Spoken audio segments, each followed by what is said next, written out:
So మీ elimination fair అనుకుంటున్నారు, unfair అనుకుంటున్నారు sir? Fair unfair జనాల వర్డిక్ట్ అని, నేను వాళ్ళ వర్డిక్ట్ ని రెస్పెక్ట్ చేస్తాను మాక్సిమం. నేను ఎక్కువ రోజులు ఉంటే బాగుందని నాకు అనిపించింది. అదే that's the only thing what I can say. జనాలు ఏదంటే మనం యాక్సెప్ట్ ఇంకేం చేయలేము. ఫెయిర్ అన్ఫేర్ మీద లొల్లి పెట్టుకుంటే మన దిమాగే ఖరాబ్ అవుతుంది.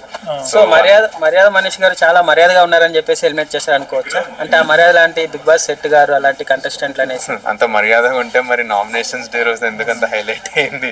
సో అంటే లైక్ బేసికలీ వీళ్ళు సెలబ్రిటీస్ అంటే చాలా మంది, వాళ్ళు రెస్పెక్ట్ ఇవ్వాలి కొంచెం. సార్ మీరు ఇమాన్యుయల్ గారి విషయంలో మీరు రెస్పెక్ట్ ఇచ్చారనుకుంటున్నారా?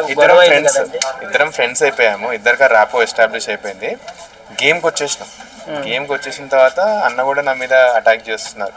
సో ఆ పాయింట్ ఆఫ్ టైంలో మీరు మాట్లాడాలి. అప్పుడు మాట్లాడకుండా ఉండి మీది కరెక్ట్ ఉన్నప్పుడు అదతో తప్పు ఉంది, వాళ్ళకు కూడా తెలుసు. So you have to speak it out. So respect ఎక్కడ చూపించాలి అక్కడ పక్కా చూపించాలి. ఎక్కడైతే వాళ్ళు అటాక్ చేస్తున్నారో you have to speak out. నేను చేసింది అదే. తర్వాత మేము రిజాల్వ్ కూడా చేసుకున్నాం అది. అంటే సార్ ఇప్పుడు మీరు 100% ఇచ్చారు, చూసే వాళ్ళు కూడా అర్థమైంది. కొంతమంది 100% ఇవ్వని వాళ్ళు కూడా అందులోనే ఉన్నారు కదా, అది ఎలా అనిపిస్తుంది మీకు? ఎలా అనిపిస్తుంది అంటే ప్రతి ఒక్కటి నామినేషన్ బేస్డ్ అండి. వాళ్ళు నామినేషన్లో రాలేదు, మేబీ సర్వైవ్ అవుతున్నారు, దట్స్ ఓన్లీ రీజన్. ఏదో ఒక రోజు వాళ్ళు బయటపడతారు. అది వాళ్ళు ఉన్నారు, నేను లేను. నాకు అట్లా జెలసీ ఫీలింగ్ లేదు. ఫస్ట్లీ ఆ జెలసీ ఫీలింగ్ ఉంటే నేనే కొంచెం సప్రెస్ అయిపోతాను.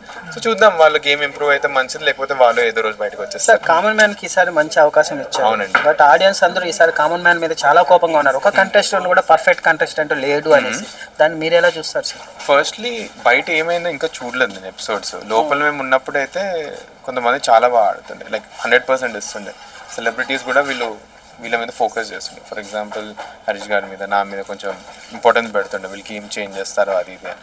బయట ఇప్పుడు నేర్చుకుంటున్నాను, లైక్ ఫ్యూ కంటెస్టెంట్స్ వల్ల చాలా డిఫరెంట్గా అయిందని. ఇప్పుడున్న ఈ 5 మంది కంటెస్టెంట్లు కామన్ మ్యాన్ లో ఉన్నారు. దాంట్లో మంచి కంటెస్టెంట్ అంటే మీరే బయటకు వచ్చేసారు. అయ్యో, మిగతా వాళ్ళందరూ కొంచెం సెలబ్రిటీస్ మీద ఫైర్ అవుతున్నారు.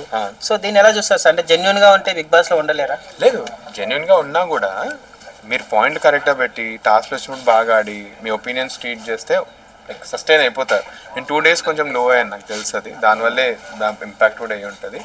బట్ ఇంట్లో ఉన్న ప్రతి ఒక్కరికి తెలుసు, ఏ టాస్క్ వచ్చినా ఫస్ట్ వాళ్ళు నా గురించి డిస్కస్ చేస్తుండే.